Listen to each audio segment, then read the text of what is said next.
நெஞ்சத்தை கில்லாதே நாளைக்கான எபிசோடில் என்ன நடக்க போகுதுன்னு ஒரு சூப்பரான ப்ரோமோ ரிவ்யூ பார்க்கலாம் வாங்க. என்னோட ரிவ்யூ பிடிச்சிருந்தா லைக் பண்ணுங்க. கௌதம் மதுமிதா கிட்ட நான் எமோஷ்னலி வீக்கு, அதுவும் என் தங்கச்சிக்கு ஒன்றுனா ரொம்ப வீக்கு அப்படின்னு சொல்ல உடனே மதுமிதா தங்கச்சிக்கு மட்டும்தானா, அப்போது ஒய்ஃபுக்கு எல்லாம் கிடையாதா அப்படின்னு கேட்டதுமே கௌதம் அமைதியாக தலை குனிஞ்சிக்கிறாரு.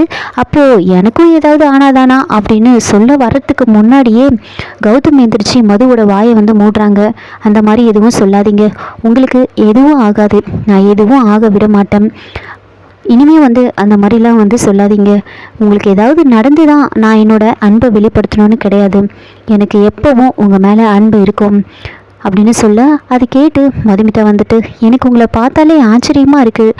உங்கள் தங்கச்சி தப்பு பண்ணால் கோவப்பட்டு அவளை திட்டுறீங்க, ஆனால் அதுவே அந்த தங்கச்சிக்கு ஏதாவது ஒன்றுன்னா அப்படியே துடிச்சு போகிறீங்க, அவளை மன்னிச்சு ஏற்றுக்கிறீங்க அப்படின்னு சொல்ல அதுக்காக அவளை எப்போவுமே நான் மன்னிச்சு ஏற்றுக்கலாம் மாட்டேங்க, அவள் தப்பு பண்ணால் கேட்டு தானே ஆகணும் அப்படின்னு சொல்லிட்டு இருக்காங்க.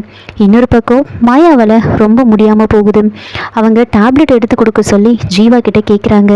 ஆனால் ஜீவா ரொம்ப கோவமா, நான் ஒன்றும் உனக்கு வேலை செய்யறதுக்காக வச்ச நர்ஸ் கிடையாது, யாருக்கிட்டேயும் கேட்காம போயிட்டு அபார்ட் பண்ணிட்டு வர தெரிஞ்ச உனக்கு டேப்லெட் எடுத்து போட்டுக்க தெரியாதாம்.